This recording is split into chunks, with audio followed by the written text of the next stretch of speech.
말씀드린 내용들이 불피뎀을 드시고 계시는 분들에게 좀 좋은 정보가 되었으면 좋겠다 생각을 합니다. 자, 지금부터는 이제 조금 다른 색다른 얘기를 말씀을 드릴게요. 바로 멜라토닌에 대한 얘기인데요. 그럼 멜라토닌이라는 게 뭘까요? 멜라토닌이라는 거는 이제 굉장히 얘기는 많이 들어보셨을 것 같고, 혹시 특히나 해외여행 다니시는 분들은 뭐 멜라토닌 관련해 가지고 뭐 이렇게 보조식품 형태로 뭐 스토어 같은 데 가지고 사가지고 들어오시는 분들도 계시고 해서 야 이거 먹어도 되냐 하고 이제 갖고 오시는 분들도 계시더라고요. 자, 멜라토닌이라는 게 뭐냐면은 우리가 이제 서두에 말씀드렸지만은 각성 호르몬이라고 있죠. 이렇게 해가 뜨면 우리 부신 피질이 가동이 되면서 호르몬이 코티졸이라는 호르몬이 나와가지고 이제 그때부터 우리 몸은 이제 낮에 활동을 적응해 나가면서 일을 하게 되는데, 멜라토닌은 뭐냐면 이 코티졸의 정반대 대척점에 있는 호르몬이다 라고 생각하시면 돼요.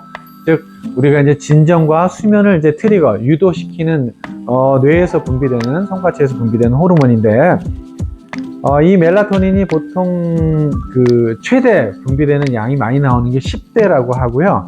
이게 이제 10대에 가서 최대로 이제 분비가 되다가 나이가 점점 먹어가지고 이제 50대가 되면 10대 분비되는 양이 약 한 5% 정도까지 줄어든다고 해요. 그러니까 10대들은 그냥 틈만 나면 졸리는 거예요.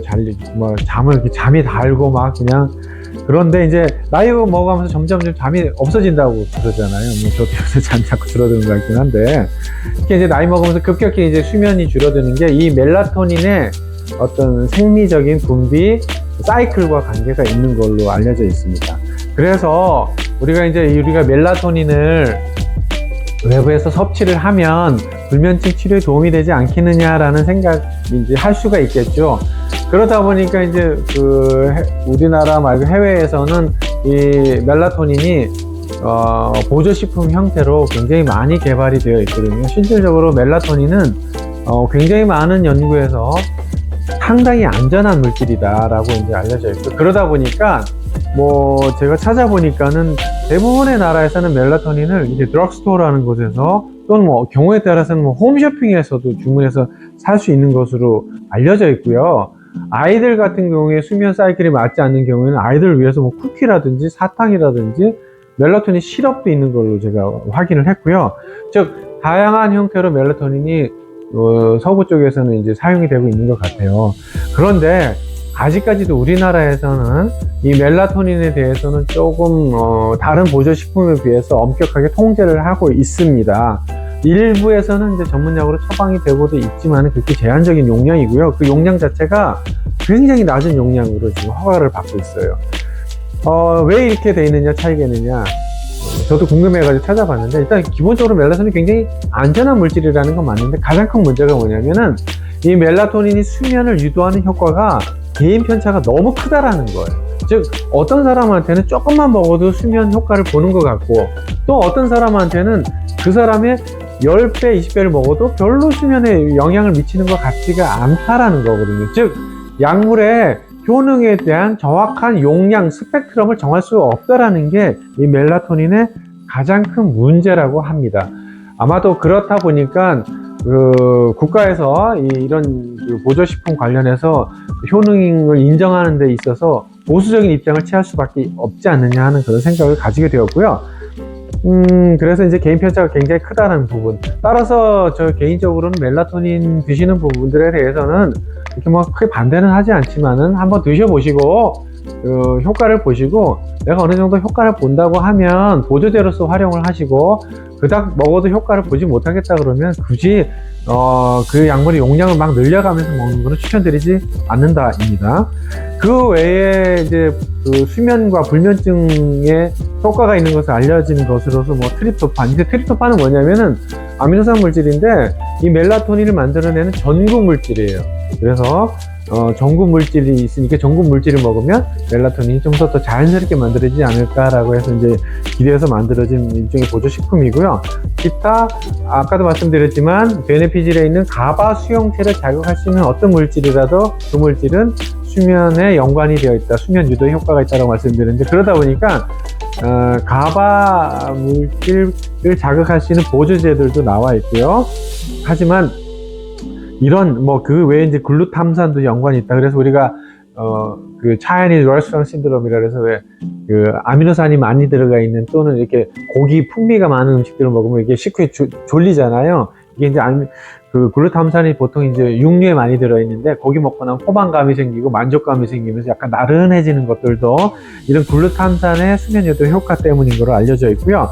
기타 뭐 생리학 추출물 또 갱년기 여성 호르몬과 관련된 어떤 보조식품들도 불면증에 일정 효과는 있다라고 하지만 일괄적으로 어떤 효과나 용량이 정해져 있는 것은 아니라는 부분을 꼭 기억을 해두시고요.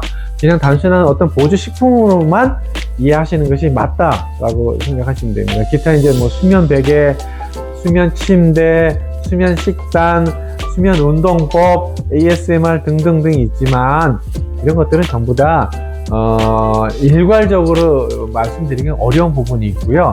개개인의 어떤 상황에 맞춰서 보조적인 개념으로 마이너한 수단으로 이해를 하시고 응용하시면 좋겠습니다. 절대 한 가지에 자체적으로 의존하시는 건 추천드리지 않습니다. 의사로서 수면에 좀 도움이 되는 다른 생활 팁은 없을까요? 라는 이제 질문을 이제 받았는데요.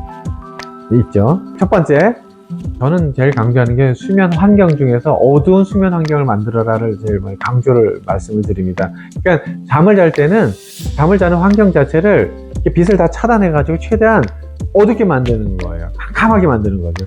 근데 실질적으로 그렇게 만드는 게 어렵다면은 저 개인적으로는 제일 많이 쓰는 것이 이제 수면 안대라는 거거든요. 저도 여행 다니거나 어디 갈 때 꼭 챙기는 것 중에 하나가 이 수면 안대입니다. 잘 때 눈을 이렇게 딱 가려주면은 눈 자체가 지그시 압박이 되면서 눈도 이게 감게 되고 또 빛이 완전히 차단되는데 이게 생각보다 깊은 잠을 자는데 굉장히 도움이 많이 되고요. 특히나 뭐 여름철에 이게 해가 빨리 뜰 때 이게 빛을 막아줌으로 해가지고 내가 충분한 양의 숨을 이제 취하는데 굉장히 큰 도움이 되거든요. 이거 좀 응용해 보셨으면 좋겠다는 생각이 들고요.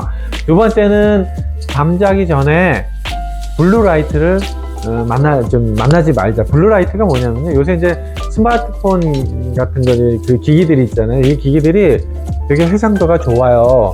이제 백라이트가 나오는데, 이 해상도가 좋게 하기 위해서는 이제 백라이트 중에서 블루라이트 쪽 계열의 화장이 강한 빛들이 이제 필요하다고 하는데, 이 빛이, 굉장히 적은 양의 빛이라도 이 망막 쪽에는 상당히 많은 광량의 자극을 준다고 합니다.